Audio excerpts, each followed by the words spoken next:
दोस्तों नमस्कार। हिंदुस्तान में जवाबदेही का कानून क्यों जरूरी है, इसका उदाहरण आज एक और मंत्री ने दिया। हिंदुस्तान में E20 के अगर कोई ब्रांड एम्बेसडर थे, वो थे नितिन गडकरी। हर फोरम में, हर टीवी डिस्कशन में, हर पैनल डिस्कशन में वो हमेशा जनता को ये बताते रहे कि उनकी गाइडेंस में, उनके कहने पे भारत सरकार ने E20 अपनाया और इससे देश को कितना फायदा हुआ।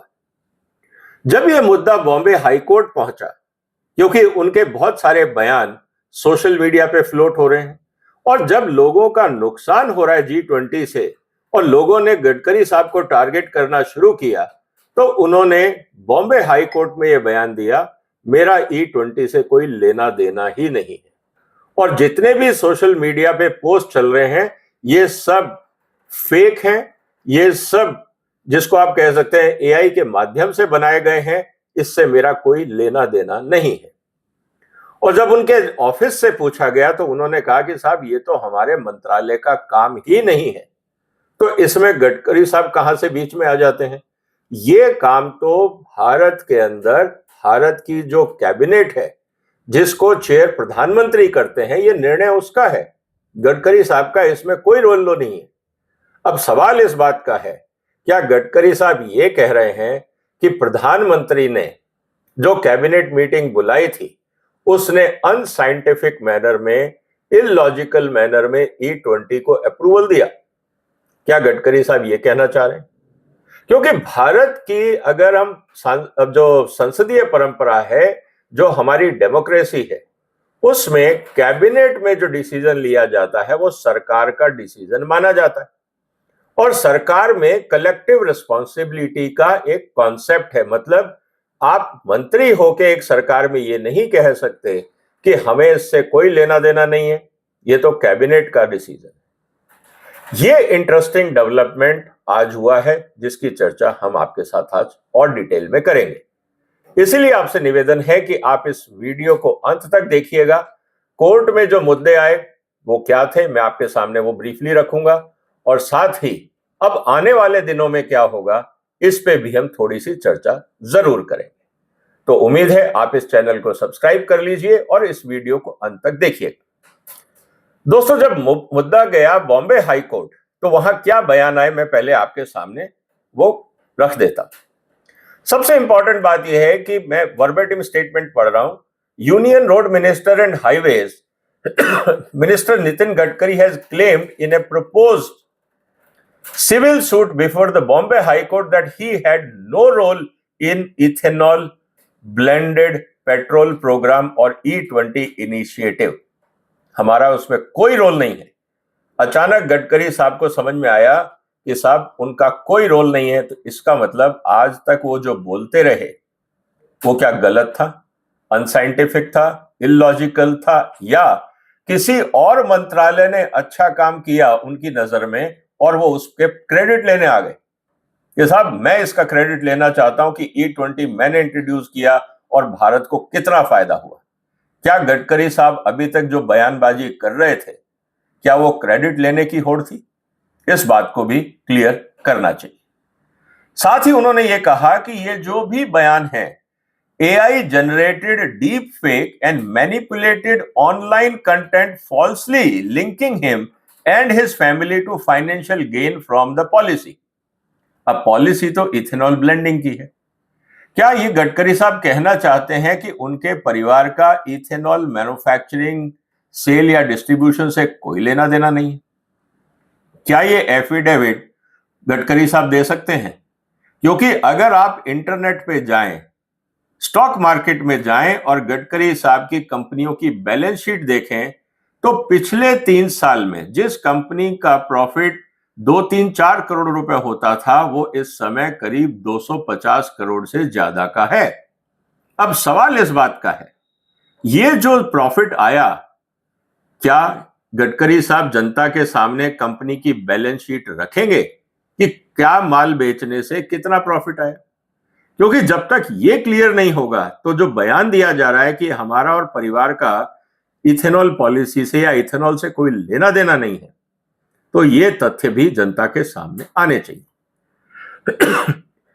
साथ ही बॉम्बे हाईकोर्ट ने क्या किया, उन्होंने गडकरी साहब को यह परमिशन दे दी कि अगर आपको लगता है कि सोशल मीडिया पे जो चल रहा है वो सब फेक है, तो आप एक केस फाइल करिए गूगल के खिलाफ, फेसबुक के खिलाफ, बाकी जितनी सोशल मीडिया प्लेटफॉर्म है जहां पे आपके वीडियोस चल रहे हैं, और आप ये बताइए कि ये सब फेक है। क्योंकि अब गडकरी साहब अगर इन कंपनियों के खिलाफ केस फाइल नहीं करते हैं और अगर ये वो प्रूव नहीं कर पाते कि साहब ये सारे वीडियोस फेक हैं, तो गडकरी साहब और मुसीबत में फंस जाएंगे कि बयान देने के बाद आप बयान से मुकर रहे हैं। तो अब यह देखना है कि क्या गडकरी साहब की लीगल टीम इन बड़ी कंपनियों के खिलाफ जो टेक्नोलॉजिकल जायंट्स हैं, क्या इनके खिलाफ मुकदमा करती है या नहीं, क्योंकि कोर्ट ने तो परमिशन दे दी है। अब इंटरेस्टिंग बात यह है कि क्या गडकरी साहब के पास एविडेंस है कि उनके जितने बयान सोशल मीडिया में चल रहे हैं वो फेक हैं। ये अपने आप में एक बड़ा इंटरेस्टिंग मुद्दा बन के आएगा, क्योंकि जो प्रपोज सूट है उसमें यह कहा गया है कि online post and deep fake wrongly portray Gadkari as the driving force behind the ethanol blending programme and alleges that he and his family benefited financially from it। अब ये गडकरी साहब को विद एविडेंस प्रूव करना पड़ेगा, क्योंकि उनके E20 के favour में जो बयान है वो तो पूरी दुनिया ने देखे।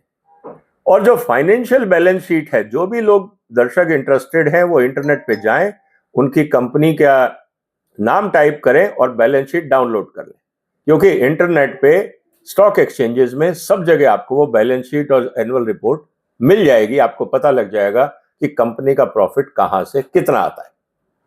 However, the suit asserts that ethanol blended program E20 initiative falls exclusively under the jurisdiction of Ministry of Petroleum and Natural Gas, not under the Ministry of Road Transport and Highways, which is headed by Gadkari। लेकिन पुरी साहब जितना बोले उससे कई गुना ज्यादा तो गडकरी साहब claim कर रहे थे कि E20 बहुत अच्छा है, इससे देश को फायदा होगा, इंपोर्ट कम होगा, किसानों की आमदनी बढ़ेगी वगैरह वगैरह।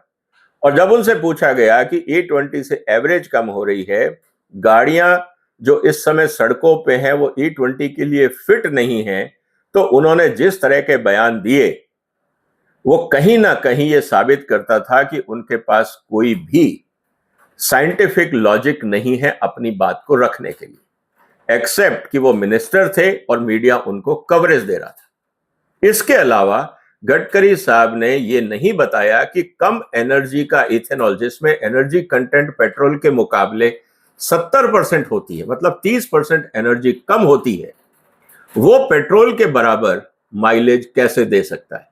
ये साइंटिफिक लॉजिक आज तक गडकरी साहब प्रूव नहीं कर पाए। वो यही कहते रहे कि आपको एवरेज कैलकुलेट करना आता ही नहीं, पेट्रोल और इथेनॉल ब्लेंडेड पेट्रोल का माइलेज सेम ही होगा। अगर ऐसा है तो कहीं ना कहीं गडकरी साहब साइंस का जो फंडामेंटल लॉजिक है, conservation of energy and conservation of mass, जब हम दो चीजों की बात करते हैं, कहीं ना कहीं गडकरी साहब साइंटिफिक फाउंडेशन को ही चैलेंज कर रहे हैं। उनका यह कहना है कि विज्ञान का आधार ही गलत है और जो वो कह रहे हैं वो ही सही है। क्या यह संभव है? क्या इस पे कोई साइंटिफिक एविडेंस है?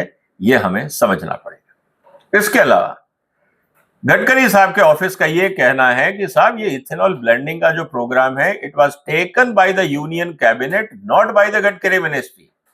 मतलब ये प्रधानमंत्री की अध्यक्षता में जो कमेटी बैठी थी, ये निर्णय उसका था। गडकरी साहब क्या करते? क्या प्रधानमंत्री को कहते कि आप गलत डिसीजन ले रहे हो? आपने तो सपोर्ट किया होगा कैबिनेट में, तभी तो आपने उसकी इतने महीनों तक तारीफ करी और उसका क्रेडिट लेने की कोशिश करी। जब मुद्दा हाथ से निकलने लगा तो आपने दोबारा ठीकरा मोदी साहब के ऊपर फोड़ दिया, क्योंकि कैबिनेट मीटिंग तो वही चेयर कर रहे थे। इसका मतलब यह है कि कैबिनेट में जो डिस्कशन हुआ, अल्टीमेटली उसका जो फाइनल निर्णय होता है वो चेयरमैन की गाइडेंस में या उनकी सहमति से होता है।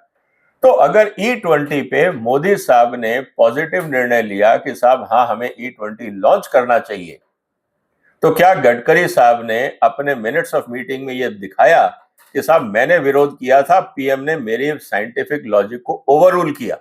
क्या ऐसा कहीं कोई एविडेंस है? नहीं है। इसका मतलब यह है कि गडकरी साहब आप ये कह रहे हैं कि जो कैबिनेट ने डिसीजन लिया उसमें मेरा कोई रोल नहीं है। कैबिनेट जिसकी अध्यक्षता में हुई, मतलब प्राइम मिनिस्टर ऑफ इंडिया, उनको बुला के पूछिए कि आपने देश के खिलाफ गलत डिसीजन क्यों लिया, क्योंकि मैं तो इससे सहमत था ही नहीं। क्या गडकरी साहब ये कहना चाह रहे हैं? इस मुद्दे को डीप में समझना जरूरी होगा। Instead, Gadkari argues that disputed content consists of false, fabricated, malicious, abusive, and grossly defamatory material that amount to unauthorized use of his personality and publicity rights. मतलब आप मंत्री हो, आप सिविल सर्वेंट हो, एक हिसाब से आप पब्लिक फिगर हो, आप फोटो खिंचवाते हो, इंटरव्यू देते हो, बयान देते हो, और उसको जब सोशल मीडिया पे चलाया जाता है तो आप ये कहते हो कि साहब मेरे से परमिशन नहीं ली गई। क्या ये किसी भी पॉलिटिशियन के लॉजिकल है? क्या आप प्राइवेट पर्सन हो, पर्सनल था, आपके घर में कोई जबरदस्ती घुसा, आपकी परमिशन के बगैर इंटरव्यू लिया और मीडिया पे डाल दिया गया? क्या आप ये प्रूव कर सकते हैं? तो गडकरी साहब का ये कहना कि मेरी परमिशन के बगैर ये कंटेंट अपलोड किया गया, तो जब आप प्रेस कॉन्फ्रेंस करते हैं, बड़े बड़े सेमिनार कॉन्फ्रेंसेस में जाके बयान देते हैं, क्या वो पब्लिक फोरम नहीं है? अगर आपको प्राइवेसी की इतनी ही चिंता थी तो आप पब्लिक लाइफ में आए क्यों? और आए तो फिर मंत्री बने क्यों? और अगर मंत्री बने तो फिर पब्लिक फोरम्स में जाके इंटरव्यू क्यों दिए, स्पीचेस क्यों दी? क्या आपको नहीं पता था कि ये पब्लिक फोरम है? और वही अगर स्पीचेस सोशल मीडिया पे पोस्ट की जा रही हैं तो क्या उस पे कोई प्रतिबंध है? सवाल ये है, क्या गडकरी साहब इनका जवाब देंगे? अब इस बात को लेकर इंपॉर्टेंट पॉइंट सामने आता है।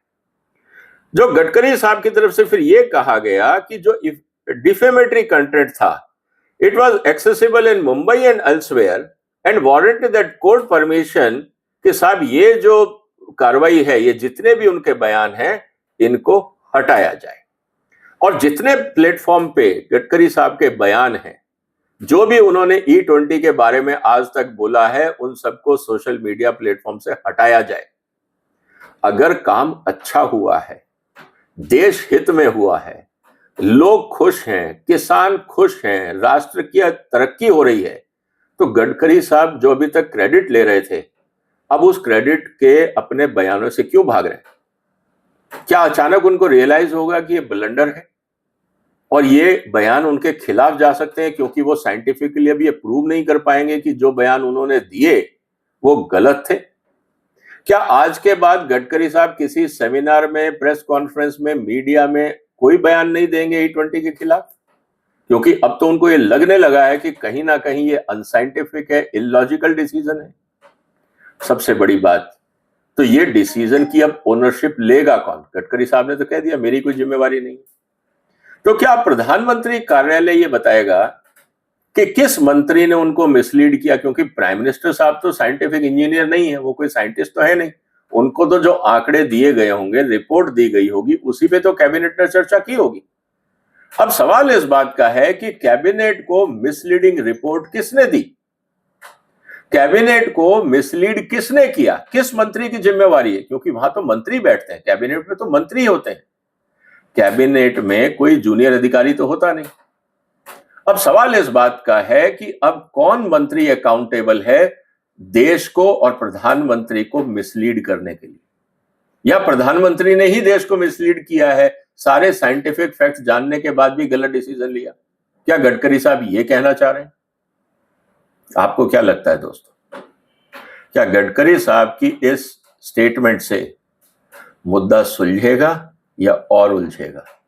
इसीलिए आप अगर मेरे पुराने वीडियो नहीं देखें, जरूर देखिए। मैंने एक बात कही थी 2 दिन पहले, इस देश में अकाउंटेबिलिटी कानून जरूरी है, नहीं तो बयान देके भागना बहुत आसान है। देश को मिसलीड करना और राजनीति जब सामने आए तो पलट जाना, ये अकाउंटेबिलिटी क्यों नहीं है? अगर आपने मेरे वो वीडियो नहीं देखे हो जिसमें मैंने तथ्यों के आधार पर आपको बताया है कि अकाउंटेबिलिटी लॉ क्यों जरूरी है, अगर आपको लगता है जरूरी है तो इस वीडियो को शेयर करिए, पुराना वीडियो देखिए उसको भी शेयर करिए, और इस देश में अकाउंटेबिलिटी कानून हो इसके लिए आवाज उठाइए। सब चीजें अपने आप ठीक होने लगेंगी, क्योंकि जब जिम्मेदारी तय की जाती है तो लोग रिस्पॉन्सिबल हो जाते हैं। जब तक जिम्मेदारी नहीं होती, इररिस्पॉन्सिबल बिहेवियर कॉमन फिनोमेना होता है। आपको क्या लगता है दोस्तों, गडकरी जी के इस बयान से क्या गडकरी जी अब कैबिनेट में रहने लायक हैं? क्या प्राइम मिनिस्टर गडकरी साहब को और टॉलरेट करेंगे? ये गडकरी साहब का जो बयान आया है, इसके पीछे क्या राजनीति है? जो भी आपके विचार हों, कमेंट बॉक्स में लिखिए। इस वीडियो को शेयर करिए, इस चैनल को सब्सक्राइब करिए, हमें सपोर्ट करिए। फिर मुलाकात होगी एक और महत्वपूर्ण मुद्दे के साथ। तब तक अपना ध्यान रखिएगा। फिलहाल वंदे मातरम।